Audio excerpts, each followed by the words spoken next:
नमस्कार। कभी सोचा है कि एक फैक्ट्री के अंदर की दुनिया, इतनी सारी मशीनें, इतने सारे लोग, ये सब कुछ सुरक्षित और व्यवस्थित कैसे रहता है? वो कौन से नियम हैं जो हर किसी की सुरक्षा तय करते हैं? आज हम फैक्ट्री अधिनियम 1948 की इसी दुनिया को करीब से समझेंगे। मेरा नाम पवन सिंह है और मैं इस सफर में आपके साथ रहूंगा। देखिए, जब भी हम फैक्ट्री एक्ट का नाम सुनते हैं ना, तो दिमाग में आता है कि ये बस नियमों और पाबंदियों की एक लंबी चौड़ी लिस्ट होगी। लेकिन असल में ये उससे कहीं ज्यादा है। ये एक तरह का ब्लूप्रिंट है, एक नक्शा है जो एक कंपनी की सबसे कीमती संपत्ति यानी उसके लोगों को बचाने के लिए बनाया गया है। और ये नक्शा सुरक्षा, स्वास्थ्य और कल्याण के 3 मजबूत पिलर्स पर खड़ा है। तो चलिए इस ब्लूप्रिंट का पहला हिस्सा देखते हैं। ये हमें सीधा एक्शन के बीच में ले जाता है, यानी उन ताकतों को समझना और काबू में करना जो हमारी फैक्ट्रियों को चलाती हैं। सीधे सीधे कहें तो मशीनरी से होने वाले खतरों से निपटना। सबसे पहले बात करते हैं काइनेटिक एनर्जी यानी गति की ऊर्जा की। एक्ट साफ कहता है कि फ्लाईव्हील, गियर या कोई भी घूमता हुआ पुर्जा, उसे फेंस करना यानी घेरना जरूरी है और सिर्फ ट्रेंड वयस्क पुरुष ही चलती मशीनरी के पास काम कर सकते हैं। उस जमाने के सुरक्षा मानकों को देखते हुए महिलाओं और युवाओं को चलती मशीन की सफाई या उसे एडजस्ट करने जैसे कामों से सख्ती से मना किया गया था। और ये बात सिर्फ घूमने वाली मशीनों तक ही नहीं रुकती। एक्ट गुरुत्वाकर्षण और दबाव जैसी ताकतों को भी कंट्रोल करता है। मतलब हॉइस्ट और लिफ्ट जैसी वजन उठाने वाली मशीनों की ठीक से जांच होनी ही चाहिए। और जहां तक प्रेशर प्लांट्स का सवाल है, उनके लिए एक सेफ वर्किंग प्रेशर लिमिट तय करनी होती है, जिसे किसी भी कीमत पर पार नहीं किया जा सकता। अच्छा, मशीनें तो हो गईं। अब जरा मशीनों से हटकर पूरे कारखाने के माहौल पर ध्यान देते हैं, क्योंकि असली सुरक्षा सिर्फ मशीनों को कंट्रोल करने में नहीं, बल्कि उस पूरी जगह को सेफ बनाने में है जहां लोग हर दिन काम करते हैं।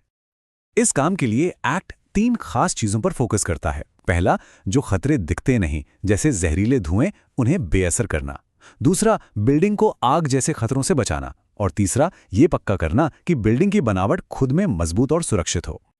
तो इन अदृश्य खतरों से कैसे निपटे? यहां केमिकल सेफ्टी सबसे जरूरी हो जाती है। मतलब किसी भी तंग जगह में जाने से पहले हवा की जांच करना, केमिकल के काम के लिए सही प्रोटेक्टिव गियर पहनना और इन खतरों पर नजर रखने के लिए कमिटियां बनाना, ये सब तरीके ये पक्का करते हैं कि जो खतरा दिखाई नहीं दे रहा वो भी नुकसान न पहुंचा पाए।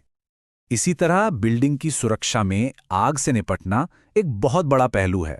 इसका मतलब है आग बुझाने के लिए सही उपकरण मौजूद हों, बाहर निकलने के रास्ते साफ साफ मार्क्ड हों और उनमें कोई रुकावट ना हो, और एक ऐसा इवैक्यूएशन प्लान हो जिसके बारे में हर एक कर्मचारी को पता हो। और हां, इन सब से ऊपर बिल्डिंग की अपनी मजबूती, ये तो नींव है। एक्ट कहता है कि सभी इमारतों का मेंटेनेंस जरूरी है और बड़ी फैक्ट्रियों में तो एक क्वालिफाइड सेफ्टी ऑफिसर रखना भी जरूरी है, जो कह सकते हैं कि उस जगह पर एक्ट का ऑन साइट गार्डियन बनकर काम करता है। तो हमने मशीनों और फैक्ट्री के माहौल की बात कर ली। अब आते हैं इस ब्लूप्रिंट के सबसे अहम हिस्से पर, लोग। ये सिर्फ उन्हें चोट लगने से बचाने के बारे में नहीं है, बल्कि उनकी भलाई के लिए प्रोएक्टिव यानी पहले से कदम उठाने के बारे में भी है। ये एक्ट मानवीय गरिमा का भी पूरा ध्यान रखता है।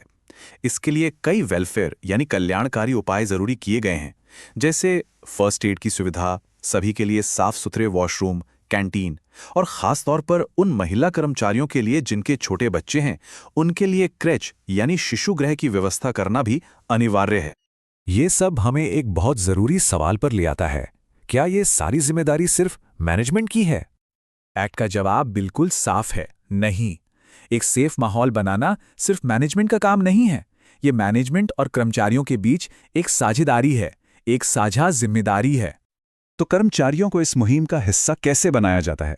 एक्ट उन्हें कुछ बहुत जरूरी अधिकार देता है, जैसे उन्हें किसी भी आने वाले खतरे के बारे में मैनेजमेंट को बताने का कानूनी हक है। उन्हें सेफ्टी कमेटियों में शामिल होने का अधिकार है ताकि उनकी बात भी सुनी जाए। और उन्हें ये जानने का पूरा हक है कि जिन चीज़ों के साथ वो काम कर रहे हैं उनसे सेहत को क्या खतरा हो सकता है, क्योंकि जानकारी ही सबसे बड़ा बचाव है। तो आप देखिए, ये एक तरह का बैलेंस बनाता है। एक तरफ कर्मचारियों को उनके अधिकारों से ताकत दी जाती है, तो दूसरी तरफ सरकारी सिस्टम के जरिए मैनेजमेंट की जवाबदेही तय की जाती है। और ये जवाबदेही सिर्फ कागजों पर नहीं है, इसे लागू करने के लिए बहुत मजबूत इंतजाम हैं। सरकारी इंस्पेक्टर कभी भी फैक्ट्री में आकर जांच कर सकते हैं, और अगर नियम तोड़े गए तो नतीजे भी गंभीर हो सकते हैं। भारी जुर्माना, जेल और मैनेजरों के लिए सख्त कानूनी कार्रवाई। तो आखिर में मकसद सिर्फ नियमों की एक लिस्ट को टिक करना नहीं है। मकसद है एक ऐसा कल्चर, एक ऐसा माहौल बनाना जहां सुरक्षा और काम की क्वालिटी साथ साथ चले। क्योंकि जब हम अपने लोगों की हिफाजत करते हैं तो हम असल में अपने भविष्य की हिफाजत कर रहे होते हैं। तो याद रखिए, नियमों का पालन करना कोई बोझ नहीं है, बल्कि ये बिजनेस को लगातार चलाने और उसकी तरक्की के लिए एक इन्वेस्टमेंट है। एक सुरक्षित कारखाना हमेशा एक प्रोडक्टिव कारखाना होता है। अगर आपको इस एक्ट को लागू करने में किसी भी तरह के मार्गदर्शन की जरूरत हो तो मुझसे यानी पवन सिंह से जरूर संपर्क करें। हमारे साथ जुड़ने के लिए आपका बहुत बहुत धन्यवाद।